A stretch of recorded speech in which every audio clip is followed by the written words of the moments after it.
We know so little about the human condition that we still bumble around for the most part in the dark. Humans are hard. Technology, a program, a software, a platform, they're easy to sort of iterate on because they have the understanding. Humans don't. So the paradox is that the better it gets, the more opportunity we have to accelerate and increase our truly humanistic skills, which are back to the ancients of all the virtue, wisdom, character, integrity, honesty, courage, creativity, compassion, empathy, intuition. Technologies are probably going to enable us to accelerate the development of those capacities in terms of hyper or extreme intuition, extreme compassion, extreme empathy.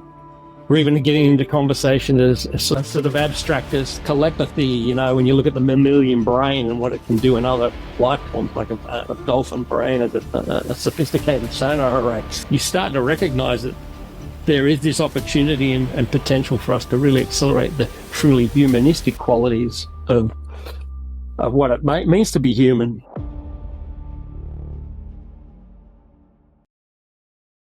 All right, so today we're joined by Andy Walshe. Welcome, Andy. Nice to see you again. G'day, guys. Yeah, great to be here. Yeah, no, it's our pleasure.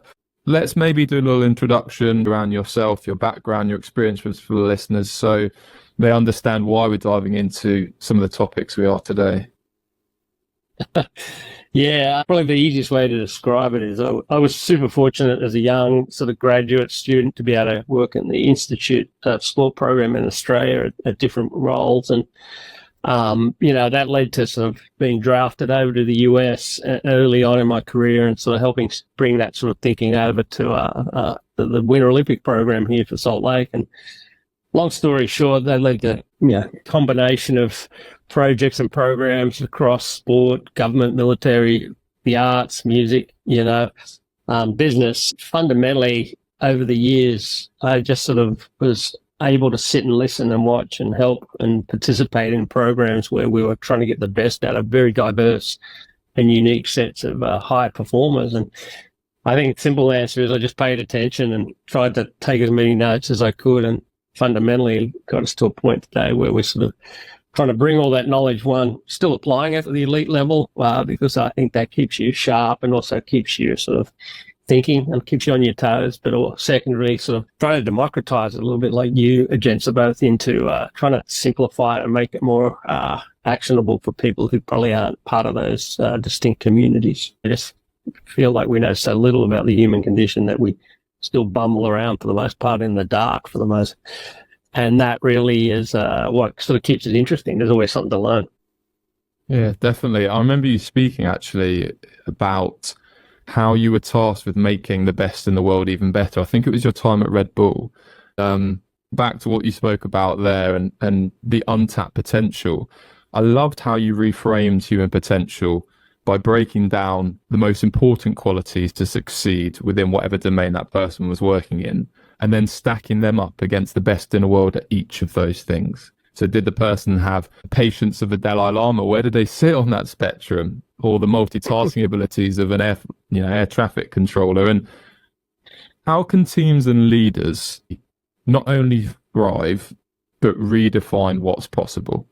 Yeah, great question. I think, my role was always in partnership with those communities, because I think to come in and say, just for clarity's sake, you're sort of helping make people better really doesn't capture what's actually going on. I think that the reality is you sort of, these extraordinary people who are doing, either as individuals or teams, doing things right at the edge of what's humanly possible, you think is humanly possible, really are the ones who know what they are into and how they're, in many cases, what they need to do to improve. And so it's bringing them different and unique perspectives for them to learn and grow from. And sort of, I always say it's like taking the blinders and inching them out a little bit each time, and they take what you share with them, and that then is how they make it their own, allows them to even go on to become even more extraordinary.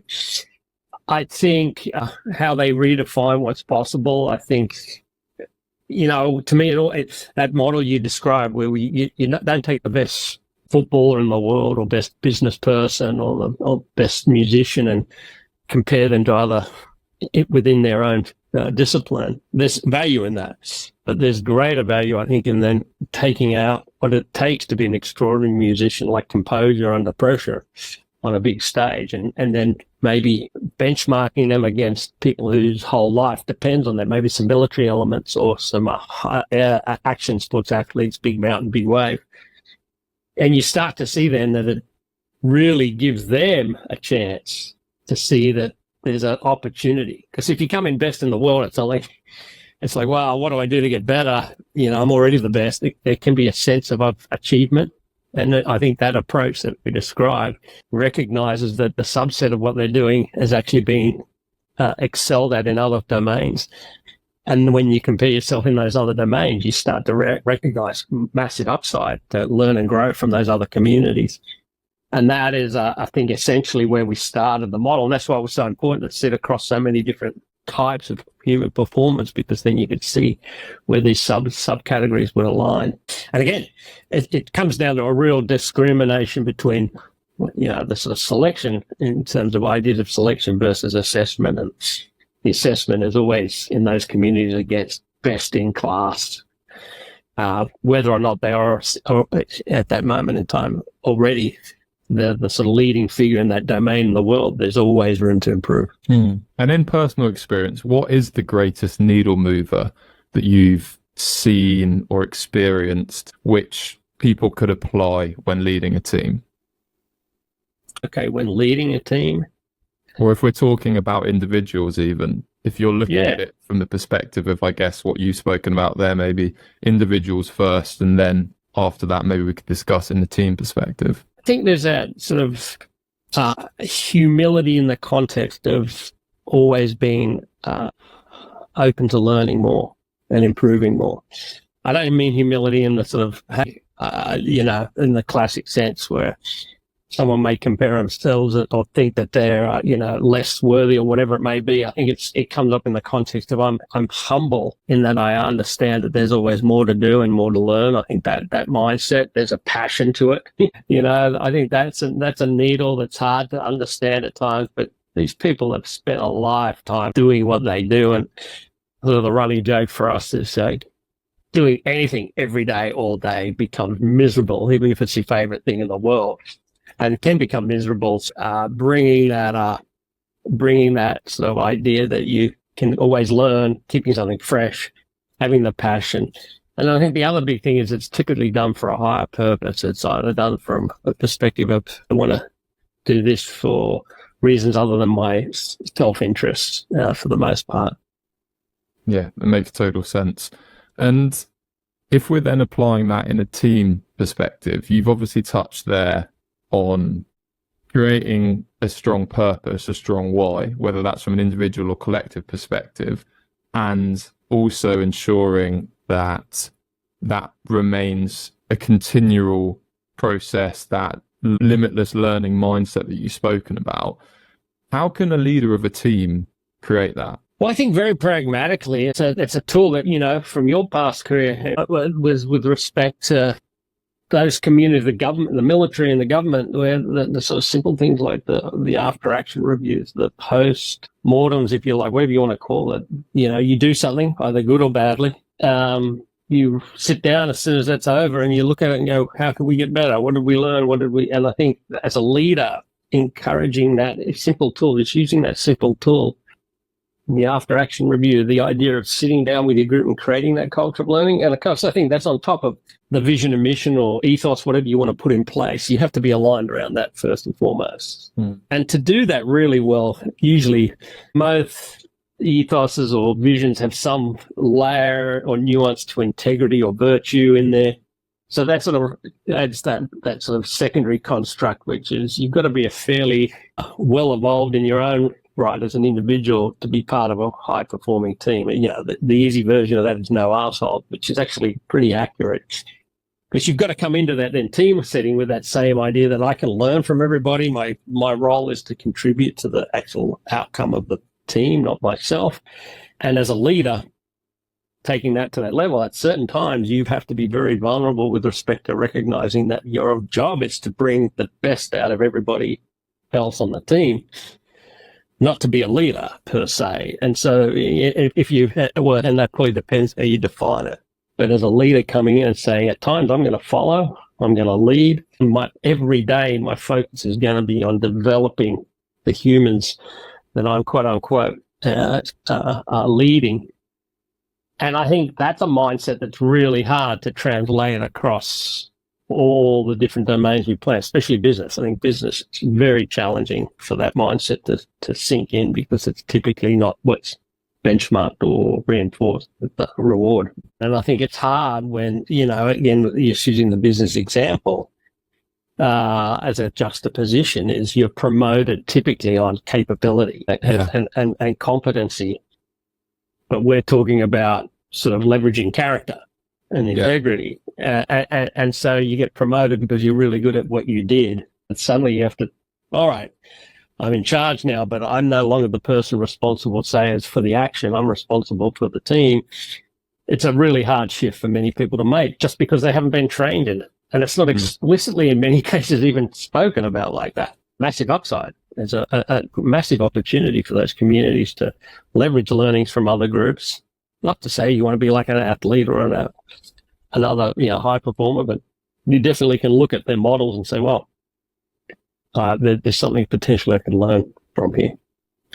Yeah, you've spoken there, obviously, in that regard, about that shared leader type approach, and not necessarily flat organizational structure, but just the shared expectation that everybody is a leader in and of their self. And you've obviously spoken, therefore, about the after-action reviews and that continual learning element. But one thing you touched on there was how you create that vision, that shared identity. Is there a really effective way you've seen that done? Is there commonality across all the best teams that you've seen in how they approach it? Or is it very context dependent? Pretty much my default for those sorts of questions is that sort of those high performing communities, it's always very context dependent. What's important is they come up with one, and I think some simple frameworks are like, get everyone involved early. If you're building a new team, or you're inheriting a new team, they may have an existing ethos, or they may not, or they may have an existing mission and value set. But just think about, how do you want to behave as a group? What are the expectations of the group? What are the sort of roles and responsibilities that you'd like to see? What's that job description, quote unquote, for being on this team? And bring that group together and have them all participate. Because even nowadays, I think some teams sit and have anchored on a vision and value set that potentially has a legacy component to the organization, which is important. But these younger groups potentially coming in may have a different mindset around those legacy values, and you have to bring that forward. You have to, because if they don't buy in, the bottom line is they're not going to be, the team's not going to reach its potential. And so,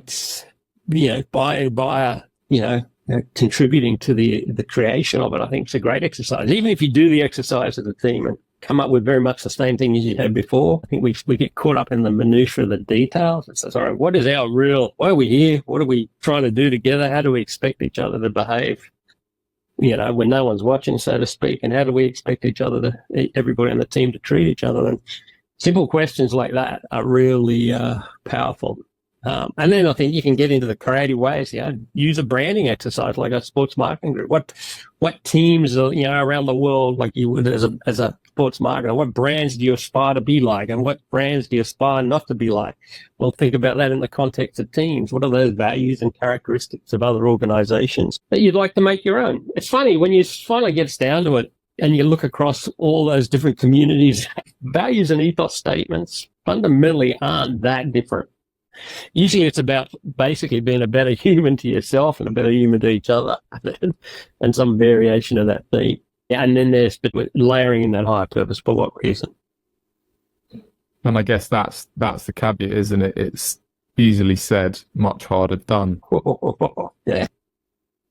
Yeah, I think you nailed it, mate. I think it's, how do you bring it to life? So the idea is then, what does it look like if we ever do a ethos or visioning or mission exercise with a team and help them sort of coordinate that?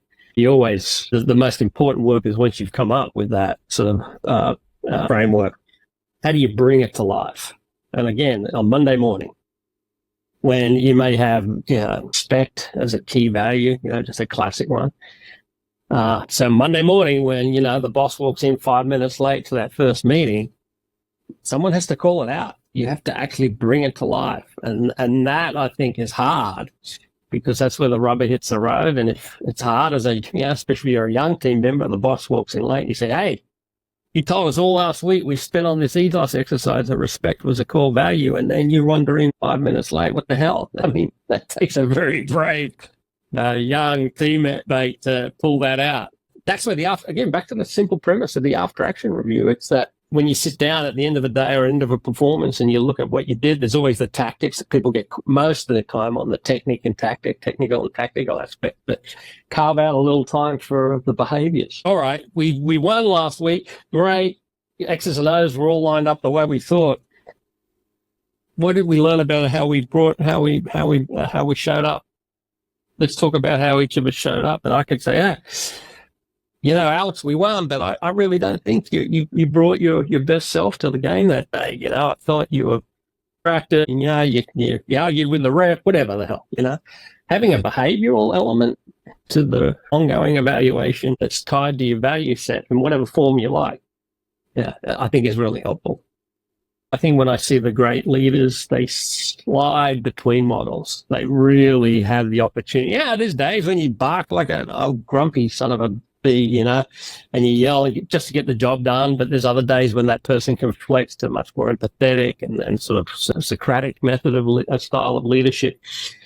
And I think that one size fits all. You do what so-and-so coach does. Do what so-and-so business leader does. Look at Elon right now in the business world, but there's certain characteristics I think he brings that are absolutely extraordinary, but there's certain elements of how he does it that I don't agree with. And I think pulling the best out of all these models to make it your own.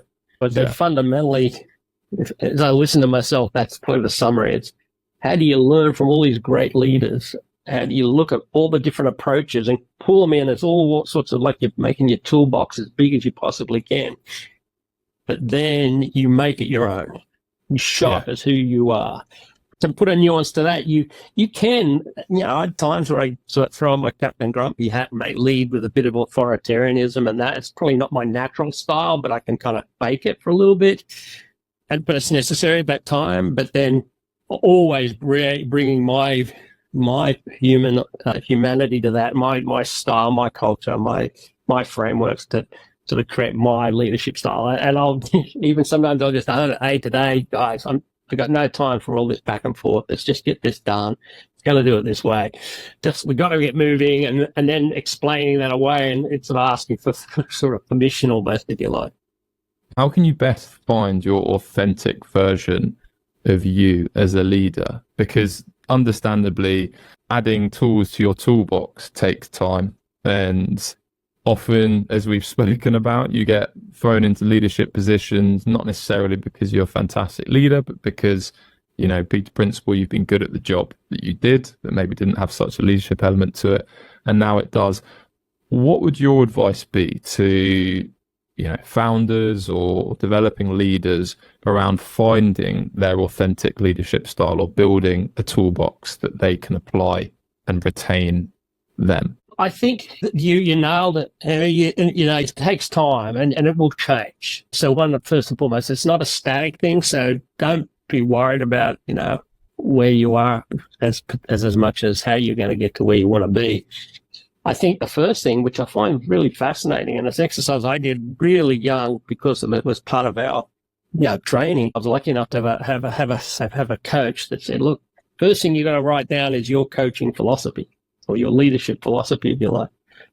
And it's really strange to me how many people have never done that. So I think just starting with that as a first draft, of which there will be multiple drafts, and write it down from that perspective. How do I want to lead?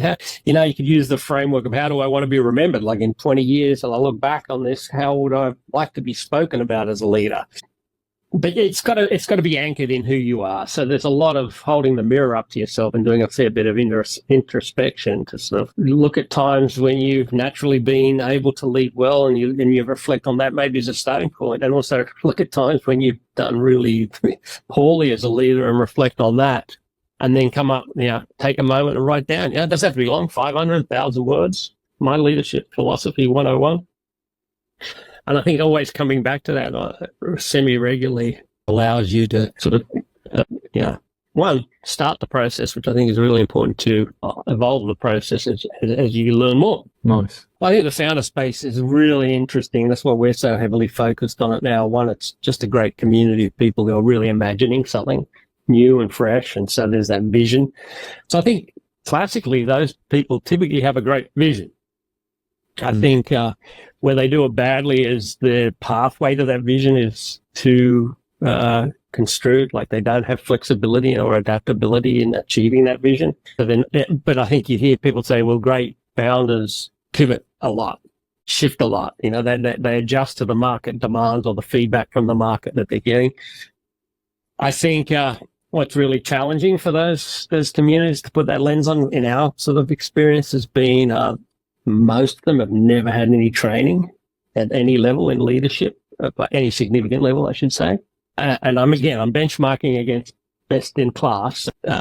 It's a relative construct, but that's sometimes, I think, a huge missed opportunity to actually help a founder really develop those leadership skills.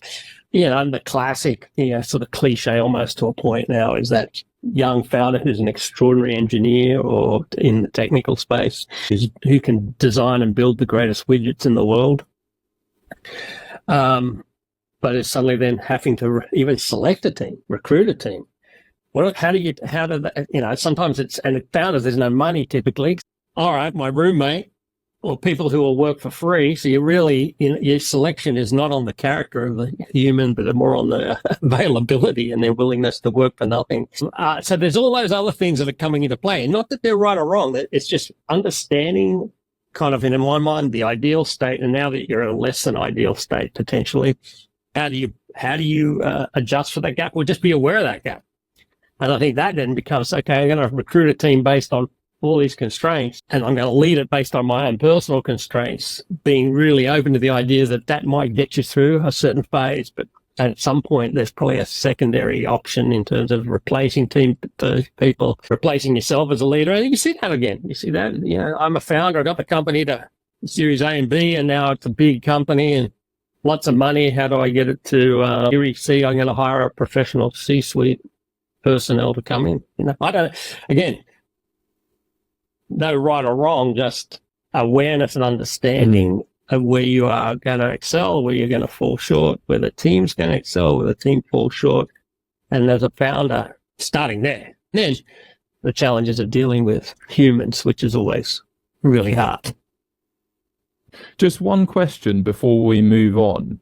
You spoke there around how for founders, more often than not at the start, it's largely just they choose their team based off whoever will hop on board, But one of the biggest challenges that we're seeing, and, even though the last year or so I've obviously been having a lot more conversations with scaling leaders, is what does that look like when you're looking to rapidly scale a company and, you're expanding your team at a real rate? How would you approach first attracting and then actually selecting the right individual? What would that look like? I think the attracting part is, in my experience, just observing and listening, there's a lot to do with the sort of, the vision of the company. What's the company trying to achieve? For what end? To what end? Back to where we started a bit ago. A little bit of the charisma of that lead. So that vision, I guess, you like, of what are we going to do? How are we going to do it? And to what end? I think that's something that's really important in any recruiting. You stand for something. And I think what I've learned, especially in the sort of moonshot community, where you're looking at projects that are really beyond, the capabilities of the current state, and the more visionary and more exciting it is, that seems to be for us, the appeal attracts certain type of talent, the talent you'd like. All right, I'm going to be part of something extraordinary here. I think the selection part is, for me, just if I take best practices across all the different communities, I think we mentioned it before, it's character before competence. If you're going to have to select a lot of people quickly, it's going to be really hard to sort of select at 100%. you're going to make mistakes, but I prefer to make mistakes on the competency versus the character. If I can get the right type of people engaged and who are willing to learn the ropes and adjust along the way, in my mind, that's an easier fix than someone who's extraordinarily technically talented, but is a sort of toxic sort of participant, creates much more problems. Now, I'm sure every tech and startup founder out there has an argument against that, to say, I need extraordinary technical competence at any cost. And there's probably a balance there. So I think, again, it's just that awareness of what you have, what you'd like to be, and what the gap is, and knowing that there's got to be some sort of benchmark or threshold in there where you go, all right, I'll handle a certain person for a certain point of time to get something done. They're the best in class at this. I'll just use programming because, they're on the west coast of US here. Highly skilled, highly talented, competent engineer that can write extraordinary code or design. But there's never been, really in a structured and high-level teaming environment. Potentially there's a way to bring that person in, but sort of create the environment around them where they're not, their skills are brought forward, but their shortcomings maybe in the teaming space stood up by other members.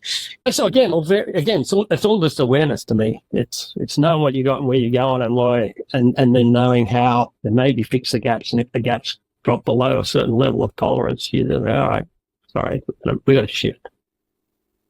Nice. Yeah, makes total sense. You hear the all blacks no dickhead rule, and Warren Buffett's integrity try and all of these, but it's a hard thing to do when you just need people with skills, isn't it? Yeah. And you often don't know enough people to have already vetted them. In that instance, where maybe 75% of the people you're hiring, you may have never spoken to before the hiring process itself. Is there any way that you've seen screening or selection processes building in ways to understand the character of the individual well? Well, yes, there's no rules. You go back to your old world, Harry, they just put you under enough pressure to see what character comes out, and they have the ability to put you in scenarios where they pressure test, pretty much every aspect of your character. And then you can't hide it at a certain point once it gets as tough and as high at stakes as they make it. We don't have that opportunity in the business world in general, let alone the founder space. So I think really carefully constructed, to make a very simple, structured interview, both formal and informal. I think that's your best shot. You can layer in things like psychometric assessments. You can layer in sort of historical precedents and calling people who will vouch for them. But I think you've got one thing you should develop pretty quickly as a young leader or a young founder is the ability to interview well and look at tools and have a structured interview process. So as a minimum, you sort of hit everybody with some similar type questions, so you can actually compare responses across, and you can actually look at that. But again, I've heard of crazy stories of massive startups hiring hundreds of people in weeks. At that point, I think you've got to just give it your best shot and realize that you've got to make mistakes, and that's part of that process of scaling. So I think having a very clear strategy and another opportunity as a leader is, if you have made a mistake in hiring, how do you correct it quickly? And I guess, like you say, because there's always going to be some, and even within special forces, we had really experienced Sergeant Major on the podcast recently, and he said even then they make mistakes. There's a period after which, a small percentage do go. They do say, I'm sorry, but you're just not the right fit. How do you then communicate the standards to ensure that those that are coming through know exactly what's expected of them? Is it literally just communicating it on day dot? How would you go about that? Well, I think it's, as a group, maybe as a startup, you're sort of forming that values and standards, your expectations. So that's part of that ethos and values building process. And then you just have to communicate it. I think those two things are easy. It's the enforcing of them, and it's holding each other accountable to them. And that's the part as a young team, you're going to have to practice. And that's why I think having the conversation around it as frequently as possible in terms of how you're reviewing, how you're looking at sort of the team performance, not just from an outcome perspective, but a process perspective and behavioral process, to be specific. I think that's really key to that. So you can sort of, like you said, the sergeant major have probably been doing it for 30 years and they know more about that space than probably anyone in the world, and they're still not getting it right. And I think that's the trade-off. Humans are hard, and you gotta just recognize that model is not infallible. I think there was a question around whether there's anything done like a 180 on. My God, I'd just say just about everything. I was wrong about so much. I was wrong about so much stuff that it's terrifying as I look back at how dangerous a human I was in the human performance space when I started. I don't even know how to summarize that. I think you have this beautiful naivety as you come out of as a young person of how you can sort of learn something and look at, especially with respect to humans, and how 1 + 1 = 2. This is what the research shows. This is what without the experience, you realize far that interpretation of most research is going to be in terms of giving you an answer. And I think if I generalize all my mistakes, there's probably a notion of thinking there is an answer when not understanding the complexity of the human system well enough and the nuance of humans as an individual, let alone teams of humans. I think my greatest 180 would be something along the lines of there are no rules. The approaching, there are frameworks that probably get you some sort of head start, and that beautiful naivety is where you kind of make your way through that as a young person. But I also think as I got older, I just realized that all the things I thought were sort of ground truths in human performance have been either overturned or not only overturned, have gone, yes, it's this, no, it's not this, the back, yes, this is it, the no. I can think of instances of that. That makes it really hard. So what I'm trying to sort of do in sort of in a sort of current approaches is think about every situation as completely unique. There will be some basically threshold level of things that we can get done to get you to a certain point, but you got to treat every case as a sort of new learning experience and sort of bring that humility. I just look back on all the things we thought were true, which aren't true. And me personally being a steadfast advocate for that thing and then realizing years later that thing was wrong. Now, there's always winning, high-performing people naturally want to, win at whatever endeavor they're at, but there's also the notion that there's so much opportunity to develop all those other skills around them, around those things you mentioned, character, thriving, flourishing. Doing that typically gives them a better chance of winning. So we've sort of, better at you than better at what you do is sort of the model that sort of circles around our community. So let's make you a great young human, a great young founder, but in the broader sense of that great, give you the technical skills to hopefully give you success. But look, if 97% of all founders fail, which I think is the number, somewhere in the high 90s, surely you've got to be able to give them some skills as well that help them go on to other aspects of their life and be more successful there, as much as you try to teach them those founder-specific skills. Yeah. And, those human virtues there, you're someone that's very big on ancient wisdom, human virtues, in a world which is just becoming more and more technologically reliant and, companies leveraging the most innovative technology, I guess there's a risk of losing that. Where do you see it going? And I know some of the work you're doing currently is within that space. Would you mind explaining what you're doing there and how you're leveraging, ultimately doubling down on those human virtues as maybe they become more important as technology takes things off our plate? Yeah. Again, it's just this sort of growing as we've sort of observed more and more communities. I think this sort of framework, especially in the last few years, and it started fundamentally when I was in one of the most advanced technical institutions, give or take, DARPA. And as an advisor to that community there for 3 years, I saw the staggering rate of progress of the best minds working on the most bleeding edge technologies. And I was like, holy hell, this is going. And it really struck me back then that there was this sort of, I was there for the human element. The humans are hard. Technology, a program, a software, a platform, they're easy to sort of iterate on because they have the understanding. Humans don't. So we sort of came up with a term way back then, or early 2012, was called the human-machine paradox. It's something we just started to toss around. And that sort of underpins everything we sort of anchored on now as a group. That there's two elements to that. So the paradox is that first is the opportunity. As we accelerate technologies, and now the large language models, the GPTs, the sort of the trajectory towards artificial general intelligence, AI as a system, so to speak, there's just an exponential increase in our abilities of the machine, or the abilities of the machine to do things. It's the simplest way of putting it. So the opportunity and the paradox is, as the machine gets more and more technologically advanced, it gives us more opportunity as humans to focus on what we inherently bring to the table and are naturally going to be able to offer as complementary to that massive technical knowledge base, if you like.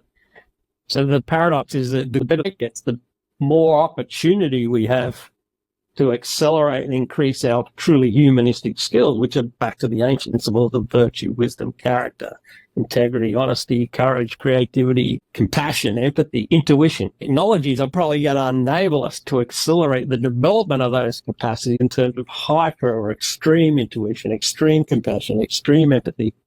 We're even getting into conversation as sort of abstract as telepathy, when you look at the mammalian brain and what it can do in other life forms, like a dolphin brain as a sophisticated sonar array. You start to recognize that there is this opportunity and potential for us to really accelerate the truly humanistic qualities of what it means to be human, so that we bring something to the table.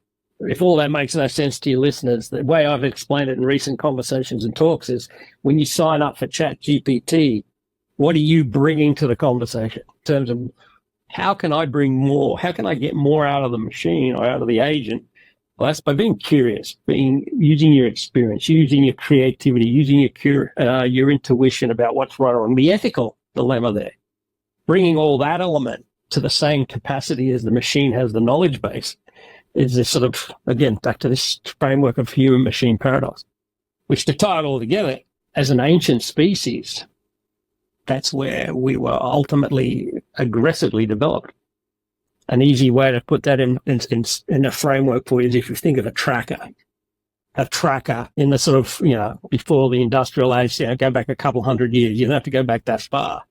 Their capacity to be integrated fully into their environment, all five senses, listening, smelling, hearing, their tuning of those systems was such a high level to be able to find the food to eat. It is extraordinary when you read any of those sort of narratives around that topic. It's just, and because again, if that's too hard to comprehend, drop yourself in the middle of the desert or rain and see how you do right now as a modern human. And I think there's the same comprehensions when you think of the celestial navigation of the Polynesians, or even their ability to look at refraction in the water to determine there was an island beyond the horizon. I mean, you just think about how tuned your brain and body has to be to pick up on those sorts of things. I think we're looking at that sort of ancient sort of model of a human coming back to the forefront with respect to their perception and the connection to others. And I think that's the sort of models that we're anchoring on now. So even our most advanced teams who are highly technically competent, we are focusing deeply on things like developing those skills, like creativity. How do you think differently? How do you bring something different to the conversation with an AI agent? I don't know if that gets it, but that's kind of where we're at. I look at it pretty black and white. I think we have an opportunity to really accelerate that sort of human condition, those human elements, and that's, to me, where we should be focused. So I don't see any point in my kids learning the times table or anything like that. Again, I think the knowledge base of the platform will be so powerful, especially if you get to AGI. So what's our role? And I think we have to be actively involved in developing these skills. I think if we're passive, then you got the whole Skynet scenario and things like that jumping up, which is, and recently there was a defense paper published where they, even with current models, they fed the sort of war scenarios into the machine, and the machines pretty quickly got to nukes. They started nuking each other. So I think, yeah, the reality of that conversation is I really believe no one can predict how this is going to come to life, but I do believe we have an opportunity to triple down on developing those humanistic qualities, our connection back to nature, our connection to each other, and really focus on developing those things as opposed to trying to match up against the technical competency of something like an AGI, because I think it's impossible. How do you bring the two together? So human-machine teaming is, again, one of our bigger conversations with our more advanced communities, that how do we bring all those elements to life? How do we bring the best of the machine to the best of the human and bring them together? And fundamentally, when you get down to it, it's what pops up is, in human teaming, trust is a critical component of the success of that team. There are lots of other things, but trust. When you get down to human machine, the fundamentals of the essence of success in human machine teaming, trust is the fundamental issue. Do I believe what the machine's telling me? Do I not? Does the machine trust that I can bring something to, so there are actually programs called Trust based on human machine development that are underway right now to try and understand how to bring that to life. Yeah, and that makes total sense. I mean, ultimately, I guess the technology is already there to be used, but by and large, it will maybe take a bit of a generational shift around trust and about that being built into our daily life to really be embraced and to see the power of that human machine integration that we speak about. Even within our generation, there's still a resistance to it. We haven't grown up with technology anywhere near as sophisticated as that, and it'll be fascinating to see where it goes. On that, I mean, I'm someone that loves listening to you speak about ancient wisdom and virtues, and certainly think there's so much to be taken from that. But if we're looking at this from the context of maybe our listener who's a leader or founder, what could they do to help better understand how they can leverage those as a leader, as a team member, even as a human, whether that's a spouse or a friend? I work closely, actually, one of my mentors, Dr. Peter Rear. His focus is all on character and virtue in the classical sense. And it's a hard one because it's not clean. It's not like do this, and this will work. So it's things like compassion or empathy. The way he best describes it to me, and what I'm trying to bring myself forward, is you just have to, it's the act of trying. It's the act of trying to think about these things, trying to act on these things. So you say, clean that up. Thinking about it doesn't help. You actually got to try to do it. So it's the actual act of working on it and bringing it to life that is the actual work of the development. And so again, sounds very abstract, but if it's compassion, how do you bring little practices of that to life every day? And not just in work, but if you want to express more compassion in your life, how do you, interactions with your family, your friends? Temperance is another great one. How do you maintain it? Something that all high performers work on, maintaining a level of a clarity of thought and action when all hell's breaking loose. So how do you practice that day to day? Might be just driving in traffic and someone cuts you off, and you blow up, and then you realize, oh my God, what? Pull it back. So it probably starts with awareness, doing some research, doing some reading, look at some of the work done on these things. And then I'm stealing Peter's work blatantly here. Is he said it's just the art of trying. You never get there. You never become the most virtuous human in the world. You become more than you are today. It's the act of trying and working on it that actually gives you the results. And I think it's a decision you have to make in your mind if you want to approach your life with those sorts of character virtues. You've got to want to start with it to begin with. So, but his book, he's got a couple of great books out there. You think, there's always that cultural nuance and interpretation. The interesting thing about the character-based leadership stuff, those characters, if you ask anyone in the world, do you want to be more empathetic or more just? No matter what, most people say yes. So I think it comes from the ancient sort of the classic virtues that he describes are sort of anchored in Plato's work, but funnily enough, at the same time, Confucius bringing up the same characteristics. So that it sort of came to life in the sort of world across in other sides of the planet, basically. But to that point, I think no matter who you are, where you are, there's always, no matter what you're doing, that interpretation of what you're trying to achieve as a leader in the context of the socio-economic, the cultural, the age, and there's all those other factors that layer into that application that good leaders naturally bring to the table. But if you're starting with things that as such a high level as character or virtue, courage. Not many people in the world would say, "I don't want to have more courage." So there seems to be an anchoring at the higher level across cultures for those sorts of constructs. Awesome, Andy. I think, there's so many things that we could delve into, but we've got so much already. One of the things that we like to do is to finish with a little word association game, if you're happy to do that. There's nothing here to try and trick you, but literally as simple as we say one word and you say the first thing that comes to mind, if you're happy to do that. Oh, of course. Awesome, mate. Okay, so the first word is humans. Potential. Wisdom. The ancients. Culture. Lifestyles. Liminal. Courage. Surfing. Lennox Head. Red Bull. Opportunity. Limits. Challenges. Team. You. Nurture. Nature. Purpose. Life. Nice. Love Very that. good. No, that's fantastic. It's my ADHD brain was kicking in all the time, so I was like a squirrel. So I think I had to snap on one.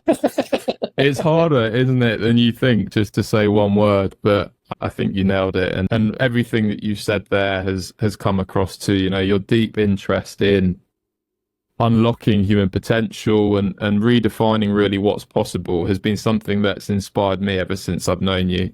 And I'm sure something that's really come across within this chat. So really appreciate your time. Like I say, we could probably have gone on all day, but thank you very much. I really enjoyed it. No, thank you, Jeff. It's a fun topic, and every time I do something like this, I always surprise myself out. There's a variation that occurs in the conversation, but also the centrality of certain themes. And thank you for bringing some of them up and giving me the opportunity to share them. I look forward to hearing how your listeners interpret, disagree, agree, challenge, and hopefully bring something at least to the conversation. Yeah, great. So this is the ageism kicking in. My social skills are zero. But if you go to liminalcollective.com, you'll see sort of some of our community and all the extraordinary people we get to interact with who basically give us sort of the horsepower to do what we do. So that sort of captures in a really ambiguous and incoherent way what we do, but we're working on the website. So that's probably as better shot as you'll get. Yeah, no, for everyone listening, it's a fascinating world. Liminal definitely were one of those organizations that inspired me, certainly, to open up my avenues and look down some of the areas that we've discussed today. So definitely recommend everyone going and have a look at that. Hi everyone, so I hope you enjoyed my conversation today with Andy. There was 5 specific takeaways that I'd love to go through now. So the first one was that we actually know so little about what humans are capable of, and we often renorm to our environment. When Andy was at Red Bull, they didn't just compare athletes to their competitors. To help the best that they're working with become even better, they actually compared athletes in each of the areas that made up world-class performance to the best in the world. So an example would be the patience of the Dalai Lama or the multitasking abilities of an air traffic controller. And this reminded me of a simple yet often forgotten truth, and that is that today's world-class humans and teams will most likely be average or even subpar in a decade or two. You look at athletes in the 90s compared to today. Golfers' scores have dropped, footballers are faster, they're more robust and mentally focused. It's happening in every avenue of high performance, which is why improving and innovating faster than the competition is crucial. So in regards to this, Andy believes the greatest drivers of personal development for ourselves are humility and a beginner's mind. And in a team setting, he believes the three greatest drivers of team development are a unifying purpose, having clear values with behavioural standards attached, and frequently using after-action reviews, which allow you to maintain standards and rapidly improve. The second takeaway is that the best leaders have the ability to actually adapt their leadership style depending on the people and environment. Having said this though, it is still important to find your authentic leadership style, even if it will naturally evolve over time. To do this, ask 3 to 5 people that know you intimately to list your greatest strengths. What are the commonalities?